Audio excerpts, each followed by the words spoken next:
بسم الله الرحمن الرحيم الحمد لله رب العالمين والصلاة والسلام على رسول الله وعلى آله وصحبه ومن والاه أما بعد ودرسيني لواد تفسير كي جزء عامة رمضان كان قلت لك لي وحو إنه قبل لبنا سورة اللواد سورة النازعات درسي هراء كسو قادني سورة عامة هي تفسير كذا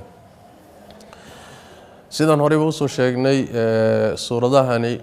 mabaadi'da waaweyn ee asaasiga ah ee diinta ayay ka hadlayaan mabaadi'da iimaaniyaadka iyo qodobada diinta ugu muhiimsan bay ka hadlayaan marxalada ay soo degeena oo marxaladii nabigu sallallahu alayhi wasallam uu Maka joogay la taqriirinayay gaalada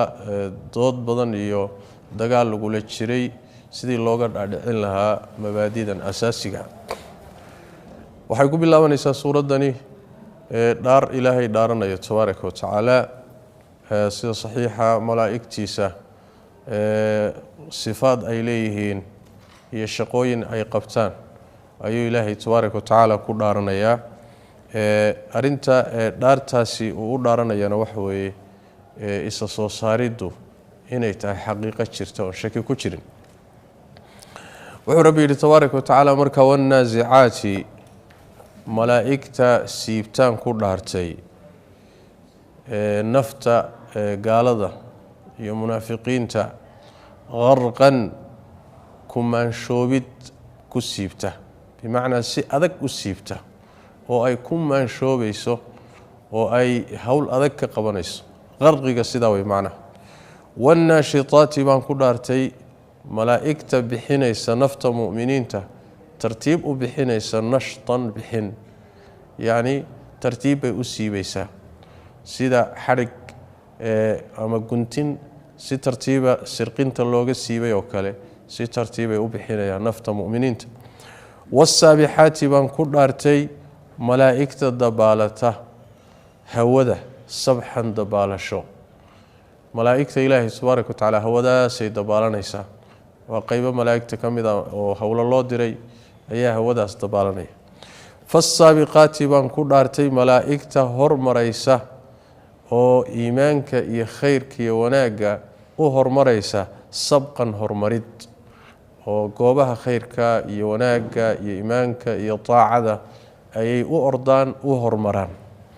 falmudabbiraati malaa'igta maamushaan ku dhaartay amran arin maamusha arrimaha kownka malaa'ig buu ilaahay u diray oo maamusha kuwa nafqaada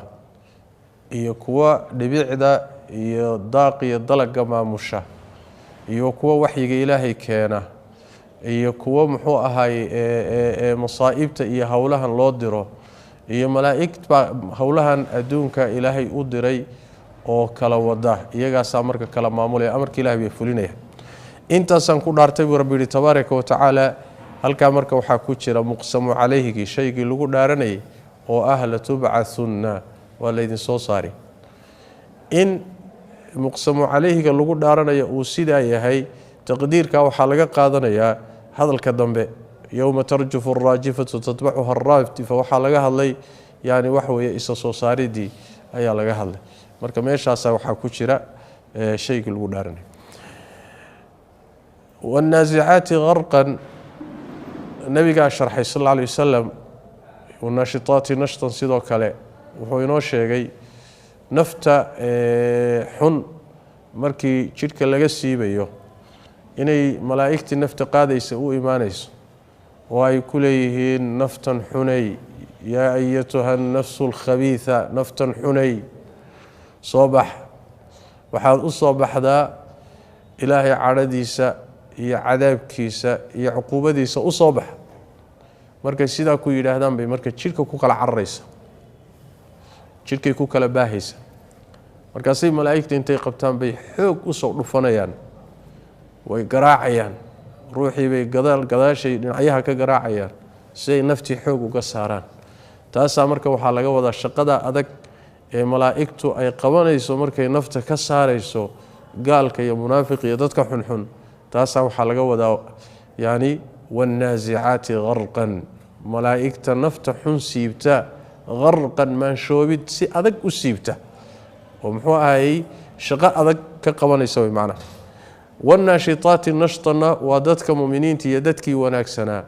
nafta iyagana marka laga qaadayo malaa'igtii qaadaysay baa la hadlaysa waxay leedahay naftan wanaagsanay yaa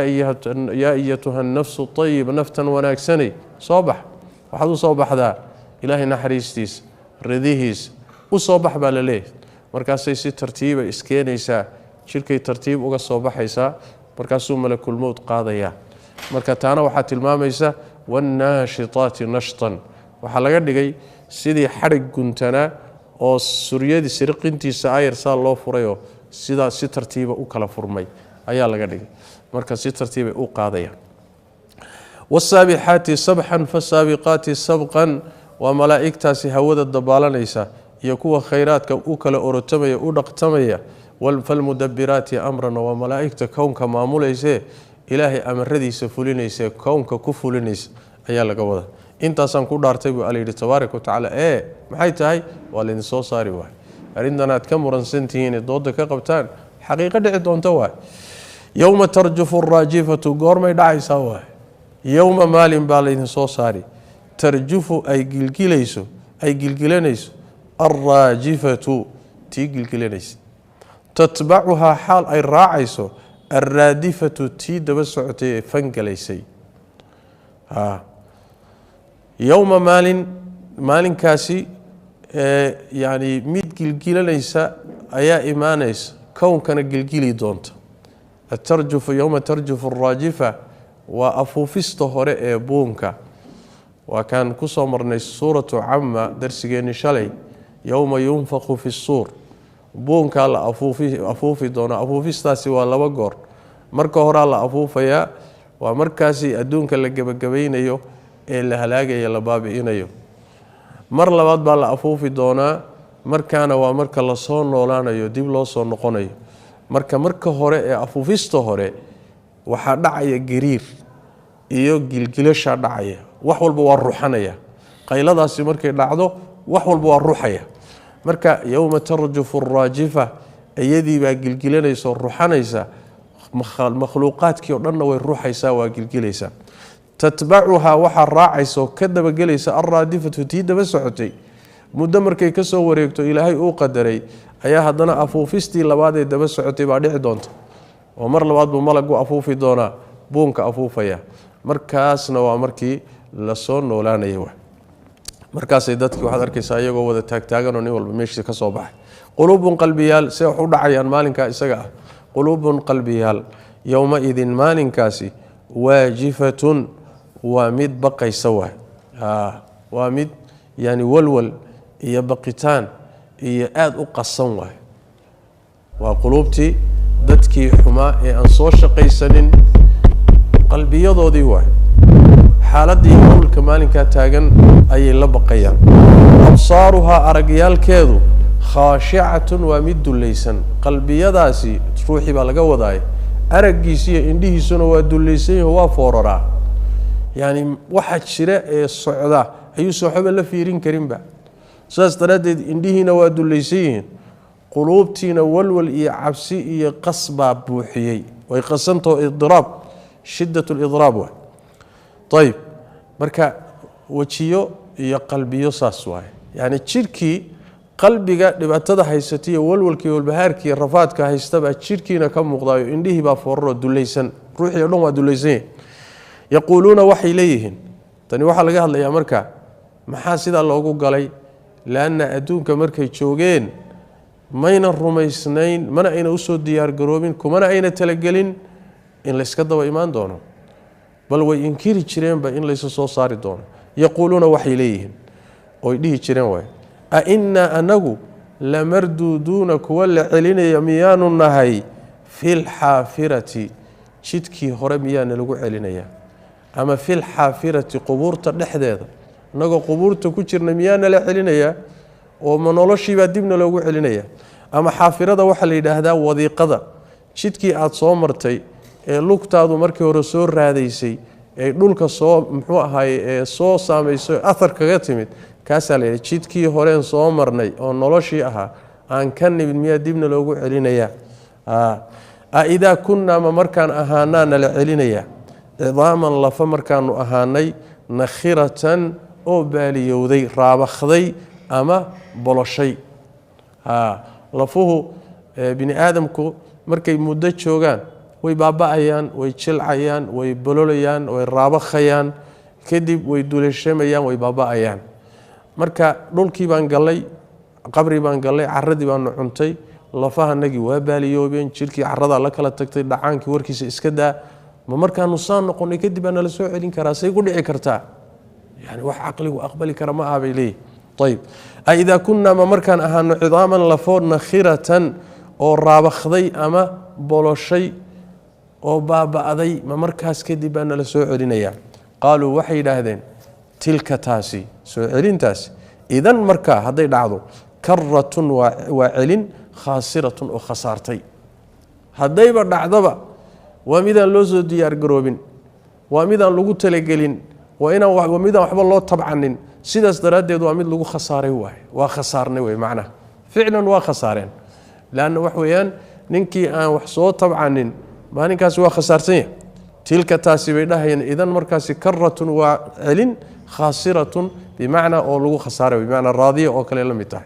ويعني مد خسارتي وي علن تا خسارتي ولو خسارة بكودا الله تبارك وتعالى مركب أو جوابي يعني وحن أيق الله أذك أو علنتي صنولينتي نورش الضمبي ayagu wax adag ay u haystaan siday u fududahay baa loo sheegi markaasuu Allah wuxuu yiri fa inma hiya iyadu karradu soo celintu zajratun wa qaylo waahidatun oo mid ah wa qaylo hal mar'a shaqo badan uma baahna hawl badan uma baahna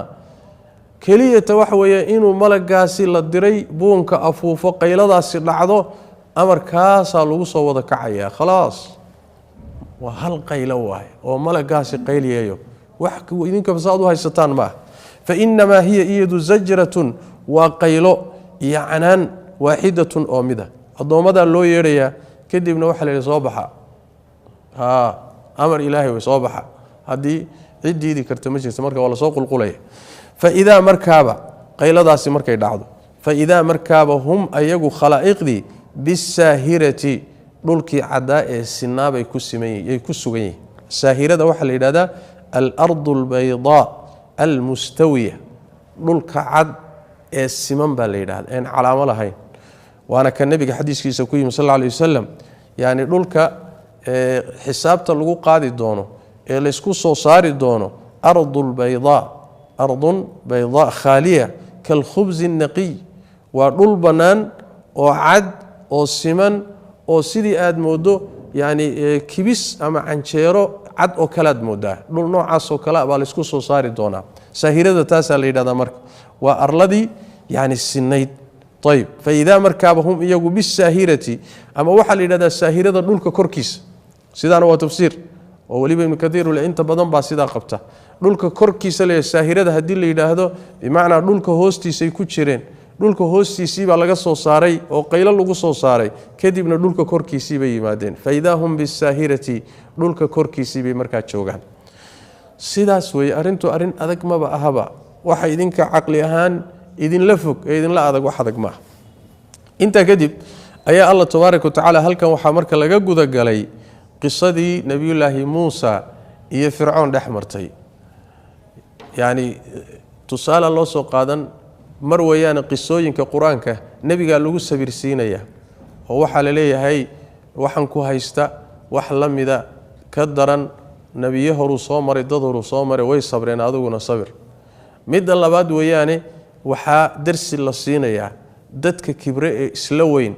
ee sida Fircoon oo kale iyo dhaqankiisa la iyagana digniin bay u tahay umadana duruus ba ugu sugan hal ataaka makuyimid ayuu Allah yiri tabaaraka wa taala hadithu Muusa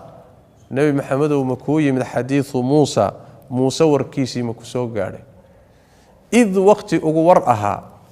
naadaahu u dhawaaqay Muuse rabbuhu rabbigi u dhawaaqay bil wadi togibu ugu dhawaaqay al muqaddasi ee la daahiriyay tuwan magaciisa tuwa la dhigi jiray maxaa loogu dhawaaqay Muuse halkaas loogu dhawaaqay togi dahirna halkaa isagoo jooguu rabbigii u dhawaaqay muxuu ku yidhi idhab tag baa layidhi ilaa fircawna fircoon xaggiisa aad maxaa yeelay innahu fircoon tagaa waa qooqaye qooq iyo kibir meel buu isla tegay bal fircoon gaadh baa layidhi faqul waxaad tidhaahdaa ood isaga ku tidhaahdaa hal laka ma kuu sugnaaday fircoonow ilaa an tasakaa inaad isdaahiriso war waad wasakhaysan tahay kufri iyo gaalnimo iyo akhlaaq xumo iyo diin xumo waad wasakhaysan tahay ma isdaahirin oo iimaan iyo taaco ma isku daahirini ayib wa ahdiyaka aan ku hanuuniye ilaa rabbika rabbigaa xaggiisa aan kuu hanuuniye oo fatakhshaa aad ka baqdo inaad isdaahiriso ma rabtaa aniguna aan rabbigaa ku tusay iyo meeshaad u mari lahaydee sidii aad isu daahirin lahayd oo markaa aad ka baqdo arrintaasi nin yahu diyaar ma u tahay waay fa araahu wuxuu tusay halkaasi waxaa ku qarsoon intaa markuu u jeediyey wuxuu ku yidhi yani wax weeye maxaad haysaa wuxuu ka dalbaday caddayn kadibna fa araahu wuxuu tusay nebi muuse tusaya araa muuse wuxuu tusay hu fircawn alaayata mucjizadii alkubraa ee ugu weyneyd mucjizaad fara badan baa nebi muuse la siiyey oo fircoon markii loo diray loo sii dhiibay laakiin waxaa ugu weyneyd ushiisii abeesada ama maska isu bedelaysay taasaa ugu weyneyd tiibaa marka la siiyey tiibuu tusay marka tiibuu hordhigay markuu hordhigay meeshii la rabay inuu ilaahay ku aqoonsado isdhiibo oo waxan kadaata u hogaansamo fakadaba waa beeniyey mucjizadii iyo aayaddii iyo muuse warkiisiiba waa beeniyey waa casaa waa caasiyey amarkii loo soo jeediyeyna waa ka tala baxayoo waa caasiyey uma markaa kadibna adbara wuu daba jeediyey wuu sii jeedsaday yascaa asagoo degdegaya yascadaasi laba macno wey ama meehee markii ushii uu tuuray muuse calayhi salaam oo usii abeesho ay isu rogtay ayuu lafahaga la baxsaysay markaasuu carar bilaabay yasca mise waxa weeye yascadu waxaa laga wadaa wuxuu ka shaqeeyey oo u degdegay siduu u burin lahaa waxan uu la yimid muuse calayhi salaam faxashara markaasuu soo kulmiyey orod buu marka galay iyo dadaal faxashara wuxuu soo kulmiyey saxaradiisii buu soo kulmiyey yacni degmooyinkii iyo magaalooyinkii buu dad u kala diray wuxuu yidhi hala ii keeno culimadii sixirka hala ii keeno faxashara waa soo kulmiyey marka uu soo shiriyey fanaadaa waa dhawaaqay qowmkiisii buu isu keenay shir weyn buu qabtay markaasaa wuxuu yidhi faqaala wuxuu yidhi markuu isu keenay buu dhexdooda ka dhawaaqay waa khudbaynaya hadal buu jeedinaya faqaala wuxuu yidhi ana anugu rabbukum rabbigiinnii baan ahay alaclaa ee ugu sarreeyey baan ahay waxaan uu muuse meelaha ku sheegayo wax jira meehee rabbi iga sarreeya ma jiro anaa ugu sarreeya rabbiyada rabbigiinnii ugu sarreeyey baan ahay buu yidhi ayib sidaasi marka uu leeyahay mar kaleetana wuxuu yidhi maa calimtu lakum min ilaahin hayri maa calimtu lakum min ilaahin hayri ilaahaan aniga ahayn idinma ogi mar kalena saasuu yidhi ayib faakhadahu allahu ilaahay baa marka qabtay markuu sidaa sheegtay faakhadahu allahu allah qabtay ninka la yidhaahdo fircawn nakaala alaakhirati midii dembaysay cuquubadeedii lagu cibro qaadanayay ayuu ilaahay ku qabtay waluulaa wanakaala aluulaa midii hore cuquubadeedii lagu cibro qaadanayayna ilaahay baa ku qabtay yacni wax weeyaan midda hore cuquubo waxaa la marsiiyey dadka kale darsi iyo waxay ku cibro qaataan u ah midda dambena sidoo kale maxaa laga wadaa midda hore iyo midda dambe sida uu rajaxay ibnu kathiir caleyh raxmatullahi wuxuu leeyahy waxaa laga wadaa tan horena tan dambena waxaa laga wadaa aakharo tan horena waxaa laga wadaa adduunyada oo adduunyadana dee waa kii la halaagay oo isagii ciidamadiisii wixii la socdayba badda la raaciyey aakharana haddana qabriguu ku cadaaban yahay siduu qur-aanku sheegay aakharana cadaab buu ku leeyahay labadaaba cuquubadood midda adduunka lagu mariyey iyo ta aakharo la marinaye laga sheekeeyeyba labadaba waxaa ku sugan cuquubo lagu cibro qaato nakaalka waxaa la yidhaahdaa waa biijin bay dhahaan waa cuquubo dadka lagu sajrinayo cuquubo loogu talagalay dadka kale inay ku waana qaataan ويدرسي كقاتان ويمعنى طيب إن في ذلك أرنك دحديس وحا كسوغا لعبرة عبرة قادشو لمن عد بيقو سوغانتا يخشى إلهي كبقية فرعون وحل لمري والكري واي إلهي نمو شاكتي مالو سنشوغين بو إسقارسيي حقي بو ديدي ومدح أضيقي ميشاسو كودن بي ودرسي مرك إن في ذلك لعبرة لمن يخشى عدي بقى يصور ربطة إني درسي قادته وأي وح فهمته وصننك إلهي يسيدا وح أصعدان إني فهمت الروحي دون ياي درسي بقى أقصوغان ونولشي سوح كقاته سيدا سوي معنا ميشاسي مرك قصة داسي ولا صوكوبي لكن أيضا فافاسن بالقرآن كما يلك لكتمت وآد بالقرآن كأقول هذا قصة موسى إيو فرعون آد بالله هذا لأن دروس بدن باكو جرت ميشاسي قصة وحير وحي ندول استاغينا أسلوبك إيا قابك ونبي موسى ولا هضلي إلهي أمر إنو فرعون ولا هضله يا وحي أسلوب العجب له فرعون إنك ذلك يعني وحي جبار كإيه قال كإيه مجرم كإلهي ماذا بشيكت أيها هذا فرعون مركا موسى الله دير وحل موسى هذا الك ودبعي وعاد كتر هذا هل لك مكوس سقنادي مهلي كرتها مربتها ما تشعشها يا إلى أن تزكى إن أديس ظاهري سو ورس ظاهري موسى قبل الله ورمربتها ما ضنينيسا سيدا كل بالي وأنا قلنا أن كنت صوت طريقي أهديك إلى ربك هل كان وحلقة قادا روح مركو نية اللي ما إنه إصداهريو إسهاجاتشيو حدوسا عدك عن تقبته هلين والنبي إلهي نن علماء وحكرنا حدوسا هلين عدك عن تقبته هدايا رباكلية وانشعلها كما في الله وإن أدهشو وأهديك إلى ربك طريق النبي هذا مركو إنك عنت لو قبتوه وإن أنبياء يدتك تشيد كودا هيا وإن مركاسي كتوسان سيداد يعني صد ظاهرين له فتخشى وكدن بيسنا وحلقة قادم بيدهن روح إلهي كما بقي كره دوسا أقونين إنما يخشى الله من عباده العلماء إلهي وحكم بقدتك يقانا ساسوي معنا marka hadalka dabacsan ee ku dhaha la yiri waa sida asalka oo dadka marka dacwada diinta loo gudbinayo saasa asala faqula lahu qawlan layyinan la'allahu yatadhakkaru aw yakhsha suratu taha fir'aun marka adu tagtaan muuse iyo haaruunow hadal dabacsan oo jilicsan ku dhaha ya waxa laga yaabaa inuu waana qaato inuu ilaahay ka boqo waa suurtagal yani hadalka u dabciya yani usluub saxsan inta markii qisadaasi laga soo hadlay ayaa markale waxa dib loogu noqday mas'aladii ahayd isa soo saarida iyo nolosha dambe inay jirto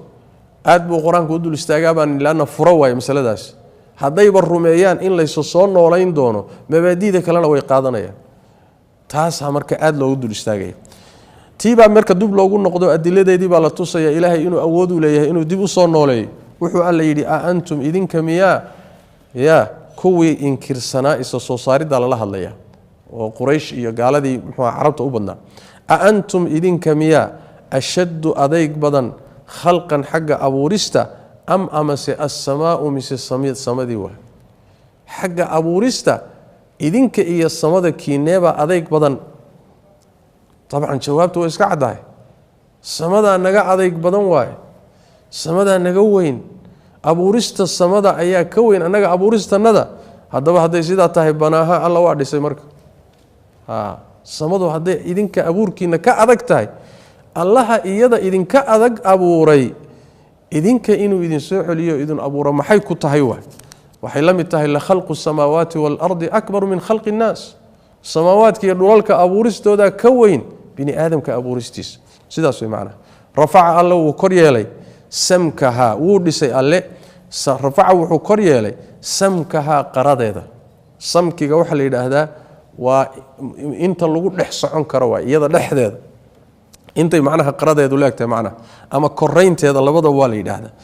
rafa'a alla waa kor yeelay samkaha qaradeeda oo samadana arkayno yani siday u sareyso iyo jirmigeedii qaradeedu intay leegtahay wax la qiyaasi karo ma fasawaaha markaasuu alla simay tabaaraka wa taala markuu kor yeelay iyo hadana simay dulduleel male oo jeex male oo meelo kala dheer male ayada dhan waa siman tahay si ilaahay wuxuu u sameeyay tabaaraka wa taala ajabadan oo hadana kaaga tarana intaas oo milyan oo sano iyadoo jirta ayayna haddaba yaraatay ayna lahayn yani wax way jiltilaac iyo meelo ribeer u baahan oo dayactir u baahan iyo midna ma laha sidaas weyn fasawaaha alla waasimay طيب واغطش alla waa mugdiyay laylaha samada habeenkeedii wa akhraja wus bixiyay duhaaha barqinkeedii iftiinkeedana wuu bixiyay habeenkii ilaahay mugdi buu ka dhigay maalintiina iftiin buu ka dhigay samada loo tiiriyay leena wax weeye qorraxda oo ay iftiinku ka yimaado ayaa samada jirta qorraxda marka la waayo dayaxna la waayana waxa iimaanaya mugdigi baa iimaanaya sidaas weey marka wax weeye wa aqtasha wa mugdiyay laylaha samada habeenkeedii wa akhraja wa iftiimiyay wa akhraja wuu saaray oo wuu iftiimiyay duhaaha maalinteeda duhada barqinka laga wada waa xilliga yani iftiinku ugu daran yahay laakiin maalinto dhan baa laga wada wal arda dulkina ba'da dalika kaas kadib dahaha alla waafidiyay markuu samadii rabbi tabaaraka wa taala dhisay oo qaradeeda kor yeelay oo uu simay oo habeenkeedii iyo maalinteedii habeeyay marka kadib ayuu alla tabaaraka wa taala dhulkii fidiyay halka waxa ka muuqata marka dhulka fidintiisu in samada uu ka dambeeyay fi surati fussiladna alla wuxuu ku cadeeyay qul ainakum latakfuruna billadhi khalaqa al-ardha fi yawmayn ya ayatka ka dambeeya waxa uu alla ku cadeeyay tabaaraka wa taala in yani wax weeyaan iyada la abuuray dhulka la abuuray samaduna ka dambeysay halkana samadu inay horeysay bi aayadan tilmaamaysa culimada marka ibn Abbas baa la weydiiyay turjumaankii quraanka ayaa la weydiiyay wuxuu ku fasiray oo isku waafajiyay labada aayadood wuxuu yiri xagga abuurista waxa ku horeeyay dhulka laakiin asagoo isku duuban oo la fidinin buu yaalay kadibna samaawaadkii buu alla abuuray oo dhameystiray dhulkii oo fidsanayn laakiin abuuran baa loo yiin markaas la fidiyay xagga fidinta marka dhulka ku dambeeyay xagga abuuristana dhulka ku horeeyay dhulka la abuuray laakiin lama fidinin intaan la fidinin baa samada laga shaqeeyo la hagaajiyay oo la simay marka kadib baa dhulkii la fidiyay saasa la isku waafajinay akhraja alla wuu soo saaray fidintaas marka tafaasiisheeda la galay dhulka see loo fidiyay akhraja alla wuu soo saaray minha dhulka xaqiisa wuxuu ka soo saaray ma aha biyaheedu ka soo saaray wabiyasha iyo ilaha durdurka iyo biyaha dhulka ka soo baxo dhan wa mar'aha daaqeedina wuu ka soo saaray waxyaalaha la cuno hada mar'aha waxa la yiraahdaa inta badan wax xoolaha iyo yani xayawaanku daaqaan baa la yiraahdaa laakiin culimada tafsiirka qaar baa hadda waxay leeyihiin waxa laga wadaa hadda wixii la cuno dhan ama xoolaha cunaan ama bini'aadanka cunee waxaana dhulka ilaahay waa ka soo saaray tabaaraka wa taala wal jibala burihina arsaha alla waa qotomiyay waa ku qotomiyay yani markii dhulkii la fidiyay oo la hagaajiyay ayaa ilaahay buuraha saaray waa kaynu soo marnayo buurahani waa dhakawiyo dhulka haya si aysan dhulku u dheeliyin ama aynan aadamaha aynan ula ruuxanin oo aysan idiraab ugu dhicin buurihi baa marka la saaro la qotomiyay maxaa intaas oo dhan loo sameeyay samadii oo sanqaafa dhulkii oo goglan korkiisa wixii loo baahnaa la saaray buurahan oo lagu dheeli tiray waxa soo dhan maxaa loo sameeyay biyaha iyo waxa soo baxay dhulka soo baxay mataacan raaxayn lakum idinka laydin raaxanaya saa loo yeelay facala dalika sidaas oo alla yeelay mataacan raaxayn daraadeed lakum idinka laydin raaxaynayo iyo wali an'aamikum xoolihiina idinkiyo xoolihiina xoolahan idinka ku nool xoolaha idinka dhaqdo oo ku nool natiijadu waxay iimaanaysaa in idinka in laydin raaxiyo waa idinka laydin raaxaynaya tayib intaasina waxa lagaga soo hadlay Allah tabaaraka wa taala inta sameeyay inuu idinka idin soo celiyo marka dhimataan kadib maxay dhan tahay waxay fududahay Soomaa waa la qancinaya waxa loo yimid marka kadib markay timaado tan laga waramayo qiyaamadu markay dhacdo oo yani wax weey marxalad la soo saaraya xaalku seeway see la noqonaya dadku say u qaybsami doonaan maxaa adduunkan ku dhici doona akhbaarta qaybiga ah baa siinaya فإذا قرتي جاءت أي تمادو الطامة مصيبتي سيدتي musiibada sidatay masaa'ibta kale oo dhan ka sidata ayaa la yidhahdaa ataama waxaa la yidhahdaa addaahiya musiibada aan la kari karin la suuraysan karaynin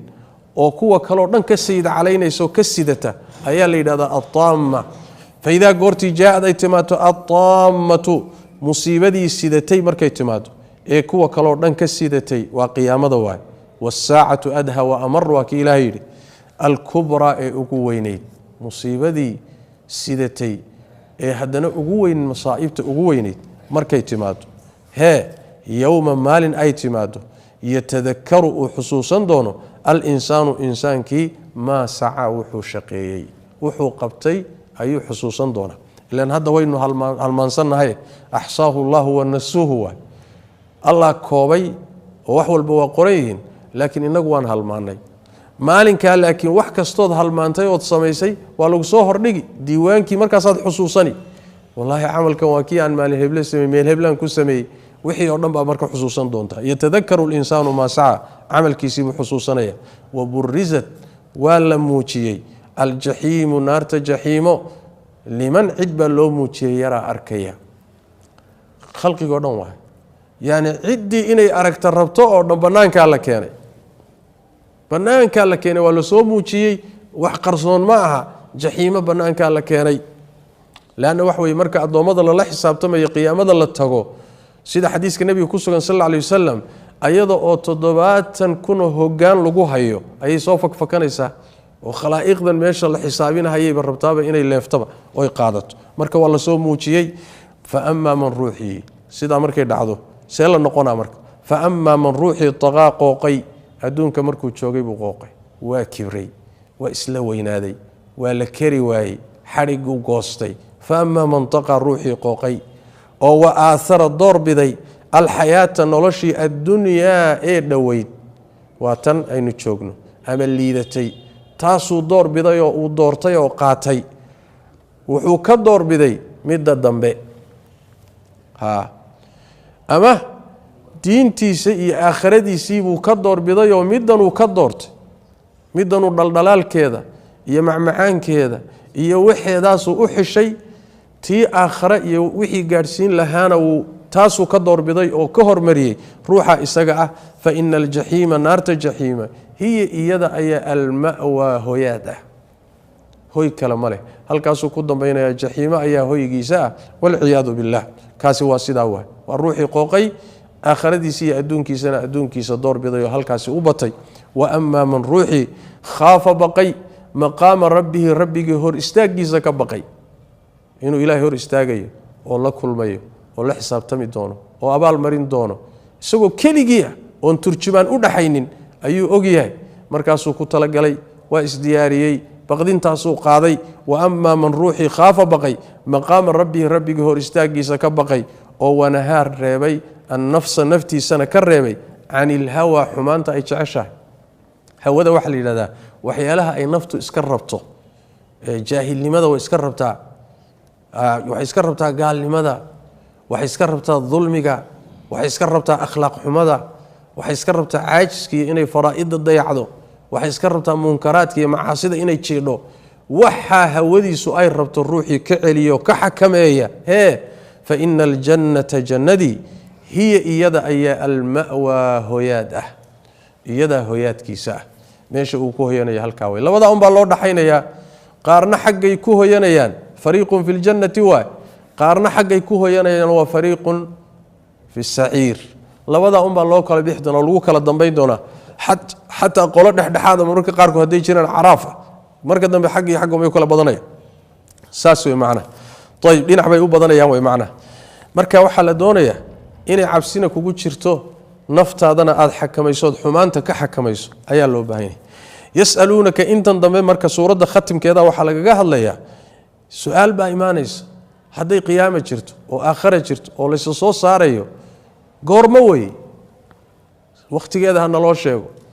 ma 1,000 sano kadiba ma 20,000 oo sanaa ma wakhtigeeda ha naloo sheego nebigaa la weydiiyey yas'aluunaka waxay ku weydiinayaan nebi maxamedow can isaacati qiyaamadii bay ku weydiinayaan xaggeeda ayaana bay ku weydiinayaan goormuu ahaaday mursaaha qotominteedu ama qotonsigeedu istaajinteeda iyo sugiddeeda iyo qotominteedu goormo waay goormaa la qotominayaa waa istaag waa istaajin waay goormay dhacaysaa baa laga wada waxaa la yidhi marka taasay ku weydiinayaan ee fiima maxay dhexdiisa ayaad ku sugan tahay anta adigu min dikraaha sheegiddeeda maxaad kaga dhex sugan tahay yani maxaad ka sheegi kartaa waay maba haysidba ma taqaanidba kama warhaysid maxaad ka sheegi kartaa marka fiima maxay dhexdiisaad anta adigu ahaatay maxaad ku dhex sugan tahay min dikraaha sheegiddeeda way yas'aluunaka kaannaka xafiyun canha wa sidii adigoo garanayoo kale kuu weydiinayaan xogna kama haysidoo qiyaamadu goortay dhacayso waa cilmi ilaahay khaas leeyahay malag muqarabana looma sheegin nebi mursal ana looma sheegin qur-aanku waa in badan buu masaladaa ka hadlaa qiyaamada wakhtigeeda ilaahay baa qarsaday markay dhacaysana samaawaadka iyo dhulalka iyo makhluuqaadka dhan way ku culus tahay thaqulat fi samaawaati waalardi laa ta'tiikum ilaa bagta waay kada unbay u imaaniyo xilli aan lagu talagashanayn mooyaane oon laga foojignayn mooyaane wax wakhtigeeda ilaahay sii sheegay maba ahaba ilaahay baa qariyey tabaaraka wa tacala saas daraaddeed ayaa malakul jibriil markuu nebiga sal alla alay wasalam weydiiyey akhbirnii can isaaca bal maxamedow qiyaamada iiga waran wuxuu ku yidhi mal mas-uulu canha biaclama min asaa'il kan la weydiinaya oo maxameda ugama xog ogaalsana ugamana aqoon roona ka weydiinayo jibriil ah meelay jibriil ay nebi maxamed ay garan waayeen yaa garan kara saas daraaddeed waxaad garan kartaan sheekada la yidhaahdo 1,000 sano iyo shii yaa 1,000 sano waa dhammaadeen shii baa laaban warkaasi war jira ma aha ayib marka fiima anta min dikraha sheegiddeeda maxaad kaga sugan tahay way xusideeda ilaa rabbika rabbiga xaggiisa ayuu ahaaday muntahaaha dhammaadkeedu cilmiga qiyaamadu goortay dhacaysa iyo saacaddu xagga rabbi buu ku dhammaadaa cid alle ka sokow garanayso wax ka sheegi kartana ma jirto waxa la sheego oo ay waxyigu ka hadlo kitaabka iyo sunnada iyo nebiguna aada u faahfaahiyey waa calaamaadka lagu garto inay soo dhowdahay laakiin exactly wakhtigay dhacayso wax sheegi kara ma jiro inamaa anta adigu nebi maxamedow mundiru man cid mid u digahaya unbaa tahay yakhshaaha qiyaamo saacadda ka baqaysa adigu shaqadaadu ma aha inaad qiyaamada wakhtigeeda u sheegto looma dirintaa laakiin keliya waxaad uun digay yaad u digaysaa cidda qiyaamada ka baqaysa yakhshaaha baqaya qiyaamadaas iyo imaanshaheeda iyo cabsideeda dadka qaba ayaad u digaysaa digniinta nabigeennu sal alla alay wasalam dadka uun khaas kuma ahayne laakiin waxaa laga wadaa digniinta nafciga leh ee ruuxa loo sheegay uu intifaacsanayo waa dadka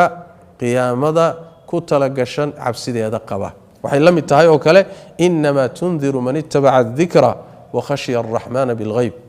digniintaada nafciga leh ee la qaadanayo waa dadka uun dikriga ilaahay iyo qur-aanka raacsan allana ka baqa dadkaasaa intifaacsanaya kuwa kale waa la gaadhsiin laakiin ma intifaacsanayaan waa kaannahum waaba iyagoo yowma maalinka yarawnaha saacadda ay arkayaan lam yalbathuu aan nagaanin adduunkii aan ku nagaanin ama qubuurtii ama labadoo isku dar ilaa cashiyatan galab mooye gelin dambe aw amase duxaaha barqinkeedii ama gelinka hore mooyaane markii la soo saaro oo bannaanka la keeno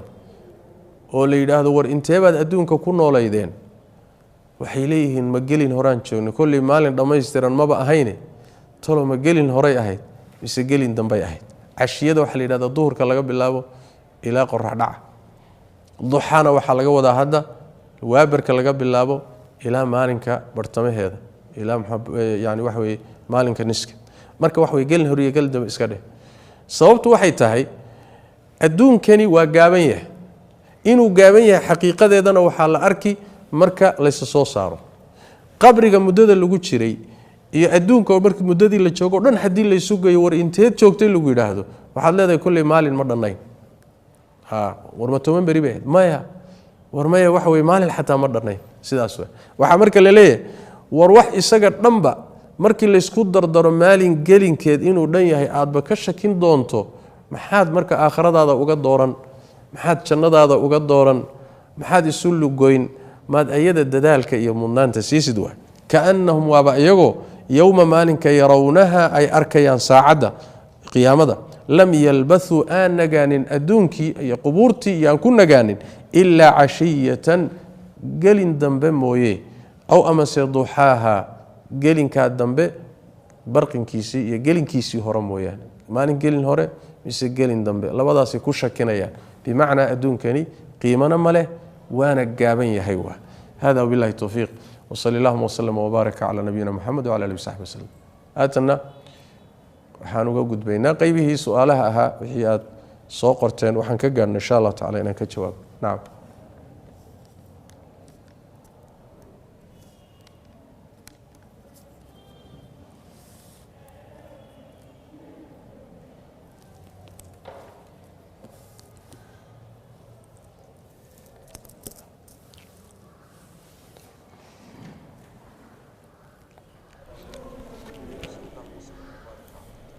بسم الله الرحمن الرحيم جزاك الله خيرا شيخ هل كان waxaa jira su'aalo dhowr ah ay dadka ku xiran page-ka masjidka sigiska ay ku soo direen su'aasha koobaad waxay leedahay Sheekh Maxamed waan ku salaamay waxaan ahay arday waxaan ku noolahay meel hostel ah waa meel boarding ah jiif ah culimadana waxay noo sheegeen in salaada jumcada aysan ku waajibaynin wax ka yar 40 qof qolana waxay yiraahdeen 13 ruux marka sideen ugu baxnaa khilaafka maxaa igula talin lahayd ma duhur baan tukadaa mise jimca ayaan tukanaa barakallahu fiik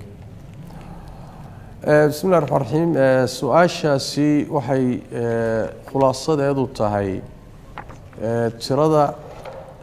ay jumcadu ku guntanto waa intee waa mas'ala khilaafiye way shaafiiciyada iyo xanaabiladu waxay qabaan 40 ruux oo deegaanka ah ka yar jumca kuma guntanto maalikiyaduna waxay qabaan 12 ruux iyo imaamkay qabaan xanafiyaduna waxay qabaan 3 ruux ayay qabaan 3 ruux ba hadii la helo way tukan karaan muxuu ahaayay imaamkii hadii la helo way tukan karaan jumcada mas'aladaasi khilaafka fuqahada marka laga tago daliil cad oo xadiis nabi ah oo tiro go'an oo aan la dhaafi karin sheegayay ma jiro axaadiista ku soo aroortay 40ka oo shaafiiciyada iyo xanaabiladu cuskadeen kulligeed waa daciif bishahadati culamaa shaafiiciyada muhaddisiinta shaafiiciyada laftooda ayaa buxuus dheer ka qoray sida Suyuuti oo kale nihaayadana wuxuu yiri wax xadiis oo ku asaxay 40 ka ma jiro wakadalika maalikiyada 12ka xadiis Bukhari ku yaalay daliishanayaan nabiga khudbada u taagan saxaabadu safartii markay arkeen waa kuwii ka kala tagay oo yaacay aayadu ku soo degtay muxuu ahaayay 12 baa ku soo hadhay ayada lafteeda sax xadiisku waa sugan yahay laakiin 12 ka yar inay jumcadu ku asaxayso kuma cadda inay ku asaxaynin kuma cadda sidaas daraadeed madhabka xooga badan ee marka adilada la fiiriyo xooga badan waa madhabka xanafiyada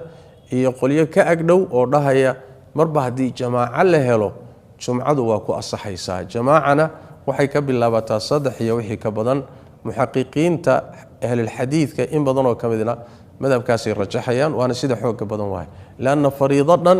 oo ilaahay waajibiyay oo faraa'ida diinta kuwa ugu muhiimsan kamida waxaan daliil loo haynin in lagu meesha lagaga saaro la yiraahdo in tira inta leeg nas cadna marka aan loo haynin iyada lafteeda ishkaalkeeda leh saas daraadeed hadaba 3 gaadhaan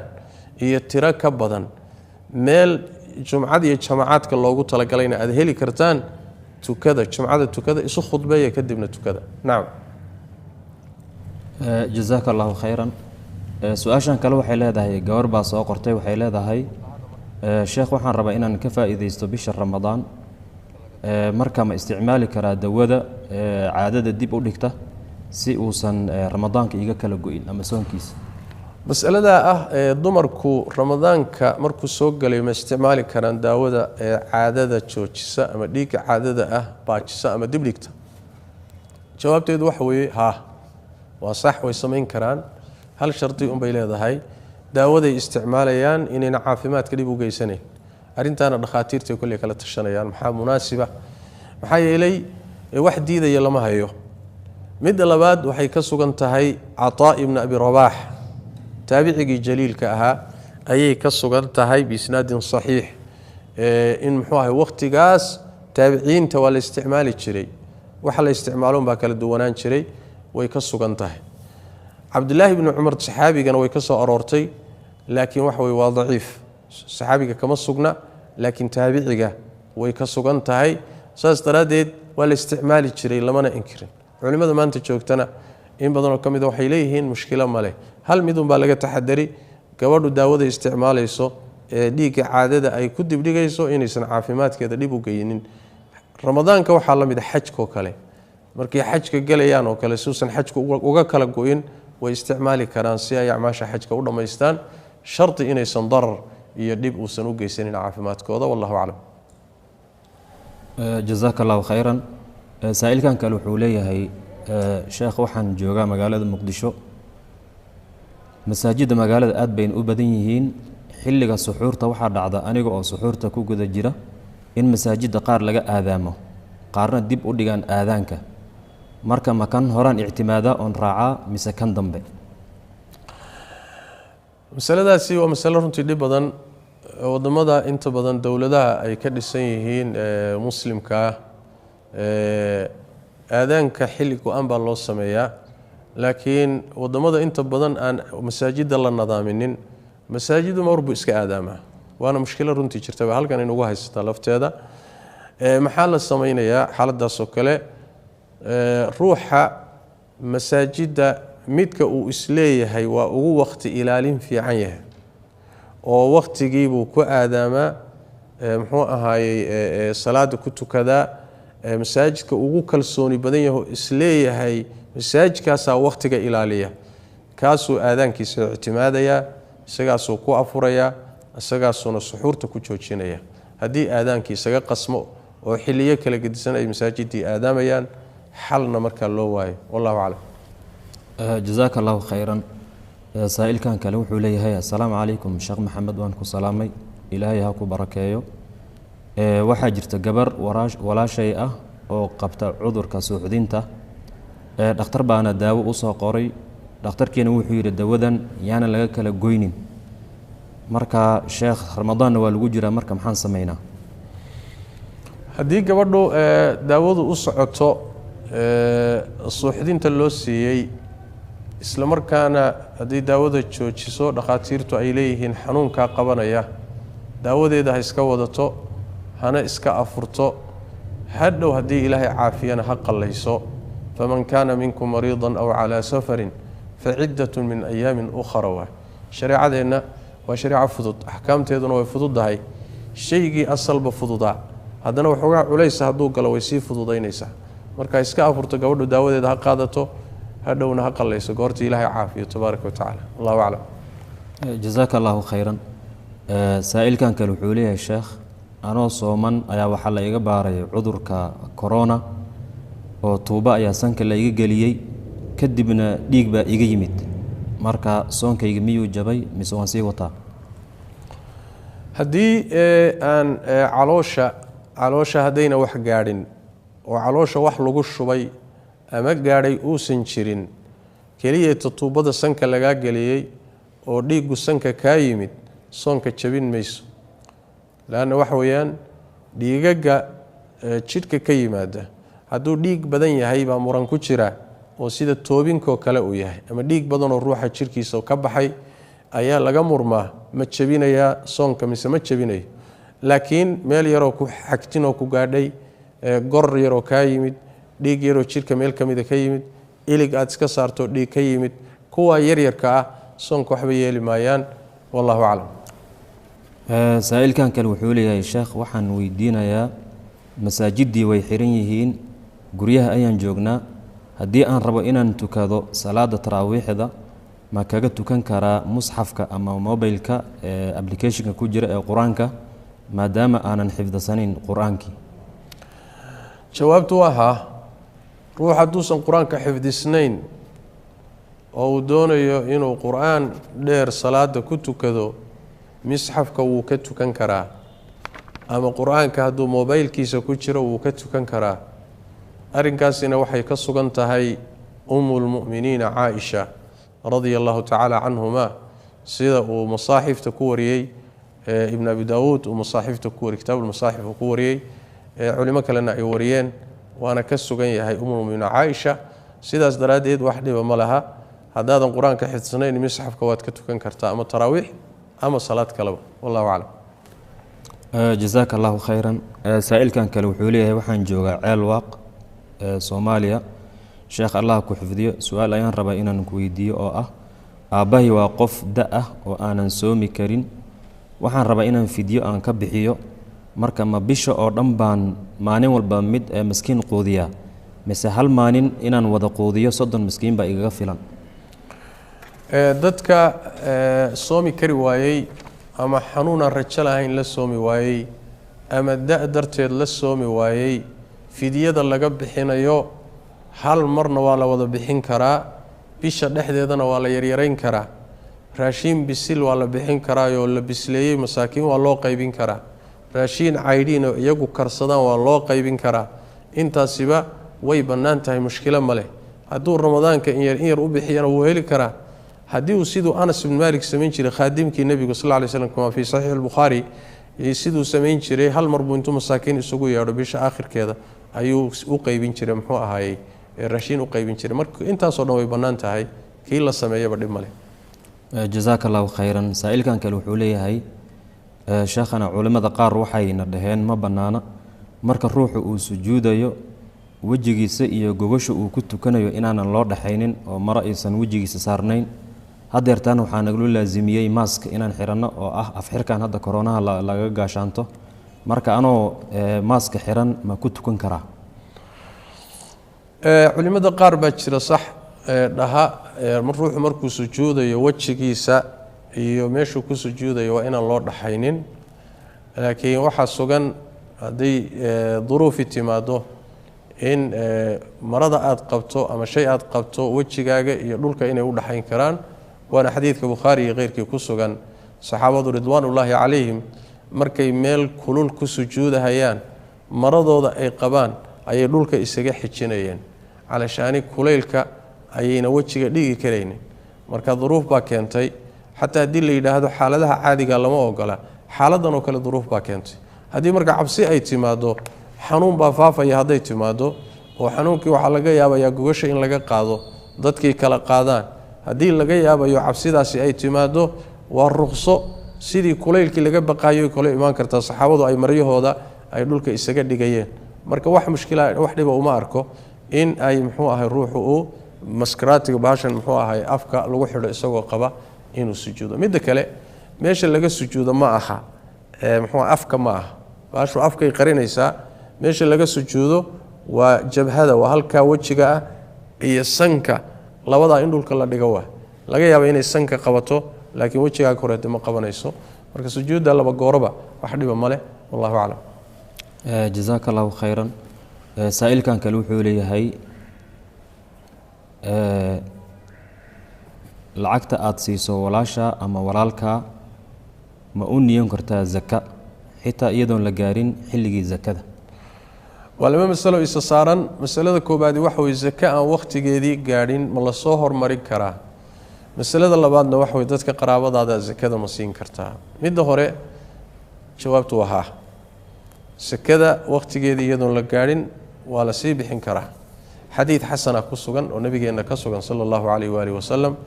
waana madhabu طaa'ifa min ahli اlcilmi sidaas daraaddeed sakada waqtigeeda in laga hormariyo way bannaan tahay qaraabadaada sakada ma siin kartaa jawaabtu waa haa hadday masaakin yihiin fuqaro yihiin ay yihiin maalan daymaysan yihiin haddii la haysto la fakinayo waakada hadday sideedii sinfi ama 8 qaybood ee suuratu tawba ilaahay zakada uu siiyey ugu qaybiyey hadday soo galaan qaraabanimadu u diidi mayso bal qaraabanimaday xaq ku sii yeelanayaan oo qaraabinimadu ruuxa ma qadisee waxay siisaa muxuu ahaay iyagayba sad siisaaba qaraabanimadu waxay siisaa waxay keentaa yani mudnaan khaasay ruuxa siisaa allahuma waxaa dood badani ku jirtaa labada waalid oo culimada badankood ay qabaan yani asalkii ku dhalayeed ka soo jeeday iyo faraca adiga kaa farcamaya kaa baxay labadaa lama siin karay culimmada badankood qabaan. sababta waxay leeyihiin kuwaasi xuquuq bay kugu leeyihiin, xoolahaaga wax ku leeyihiin. waalidkaana adiga xoolahaagaba isagaa kule, sida nebigu sal alla alay wasalam. ilmahaaga aada dhashay wixii kaa farcamayna dee xuquuq bayba ku leeyihiin xoolahan. adigoo xoolo haysta in iyaguna qatanaadaan maba ahaba. marka waxaa laga baqayaa muxaabaad iyo sidaas daraaddeed labadaa marka laga reebo culimmadu u badan yihiin. inta kale walaalaha muxuu ahay adeerada, ilmadeerada, habaryaraha iyo abtiyaasha, qaraabada kale sekada waa la siin karayaa hadday ama masaakiin yihiin ama fuqara yihiin. 8 sinfi hadday mid ka mid a soo galaan. wallahu aclam. jazaaka allahu khayran. su-aashan kale waxay leedahay sheekh, waxaan ku dhaartay dayn la igu lahaa inaan bixiyo, kadib ninkii deynta igu lahaa ayaa iga cafiyey deyntii, marka kafaaro gud miyaa la iga rabaa? haddii aad ku dhaaratay deynta lagu leeyay inaad bixiso kadibna ruuxiiba kaa cafiyey, waxba laguguma laha. laanna wax weeye waxaan bixinayaa bimacnaa lahaanshihii baan gudayaa waay. haddii lahaanshihiiba meesha ka baxo oo ruuxiiba cafiyo, wax la bixinaya markaa ma jiro. marka wax kugu laasimaya ma jiro. wallahu aclam. jazaaka allahu khayran. sheekh saa-ilkan kale wuxuu leeyahay ramadaan kariim sheekh, aad ayaan kuu salaamayaa. waxaan ku weydiinayaa salaada cisho hortay haddii laga baxo oo taraawiixda la galo, cishihii la igu lahaa ma ku xihan karaa imaamkii taraawiixda tukanayey? tan labaadoo daba socoto waxay leedahay meelaha qaarkood waxaa laga tukadaa 23 rakaco ee taraawiixda, meelaha qaar ama masaajidda qaarna waxaa laga tukadaa 11 rakacadood. marka teebaa sax ah oo waafaqsan sunnada? su-aasha hore jawaabteedu waxa weeye muxuu ahaayey maxay ahayd salaada cishaha taraawiixda haddaan soo gaadho iyadoo lagu jiro salaada cishahana laygu leeyahy ma ku xidhan karaa? jawaabtu waa haa. gaayatu maa fi lamri waxa weeyaan uun salaad waajiba adoo tukanaya ayaa waxaad ku xidhanaysaa mid sunno tukanaya. wayna bannaan tahay, sida nebiga sal lla lay waslam xadiistiisa ku sugan. mucaad ibnu jabal nebigu la tukan jiray salaada cishaha,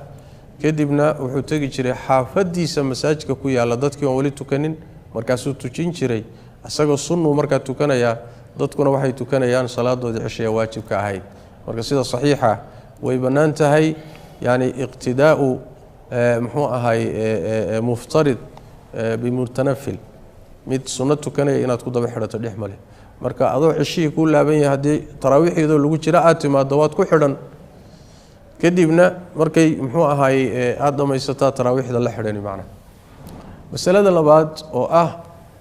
tirada la tukado taraawiixda 11 23 muxuu ahay tiradu waa intee? asalka horta wax weeye salaada habeenkii, taraawiixdu waa salaada habeenkii. salaada habeenkii asal ahaan tiro go-an ma leh, waa ijmaac, waa laysla ogolyahay. salaatu leyli mathna mathna buu nabi sal lla alay slam. salaadu habeenku waa laba markaad waabarka ka baqdo witirka la imow, habeenkii o dhan baad marka laba wadi kartaa. masaladana ijmaac bay kusoo guurinayaan a'imo fara badan. salafka markaad fiirisana waxaa muuqata in ay qolo walba siday qaateen aynan isku inkiri jirin.